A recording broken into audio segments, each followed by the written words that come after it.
اے پروردگار، میں نے اپنی اولاد ایک وادی میں جہاں کھیتی نہیں تیرے عزت و ادب والے گھر کے پاس لا بسائی ہے۔ اے پروردگار، تاکہ یہ نماز پڑھیں سو تو لوگوں کے دلوں کو ایسا کر دے کہ ان کی طرف جھکے رہیں، اور ان کو میووں سے روزی دیتے رہنا تاکہ تیرا شکر کریں۔ اے پروردگار، جو بات ہم چھپاتے اور جو ظاہر کرتے ہیں تو سب جانتا ہے، اور اللہ سے کوئی چیز مخفی نہیں، نہ زمین میں نہ آسمان میں۔ اللہ کا شکر ہے جس نے مجھ کو بڑی عمر میں اسماعیل اور اسحاق بخشے، بے شک میرا پروردگار دعا سننے والا ہے۔ اے پروردگار، مجھ کو ایسی توفیق عنایت کر کہ نماز پڑھتا رہوں، اور میری اولاد کو بھی یہ توفیق بخش۔ اے پروردگار، میری دعا قبول فرما۔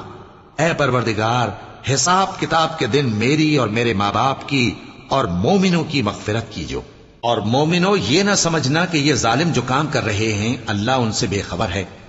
وہ ان کو اس دن تک مہلت دے رہا ہے جبکہ دہشت کے سبب آنکھیں پھٹی کی پھٹی رہ جائیں گی، اور لوگ سر اٹھائے ہوئے میدان قیامت کی طرف دوڑ رہے ہوں گے، ان کی نگاہیں خود اپنی طرف لوٹ نہ سکیں گی، اور ان کے دل مارے خوف کے ہوا ہو رہے ہوں گے۔ اور لوگوں کو اس دن سے آگاہ کر دو جب ان پر عذاب آ جائے گا، تب ظالم لوگ کہیں گے کہ اے ہمارے پروردگار، ہمیں تھوڑی سی مہلت عطا کر تاکہ ہم تیری دعوت توحید قبول کریں اور تیرے پیغمبروں کے پیچھے چلیں۔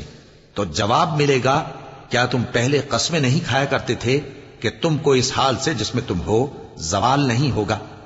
اور جو لوگ اپنے آپ پر ظلم کرتے تھے تم ان کے مکانوں میں رہتے تھے، اور تم پر ظاہر ہو چکا تھا کہ ہم نے ان لوگوں کے ساتھ کس طرح کا معاملہ کیا تھا، اور تمہارے سمجھانے کے لیے مثالیں بیان کر دی تھی، اور انہوں نے بڑی بڑی تدبیریں کی، اور ان کی سب تدبیریں اللہ کے ہاں لکھی ہوئی ہیں۔ گو وہ تدبیریں ایسی غضب کی تھیں کہ ان سے پہاڑ بھی ٹل جائیں۔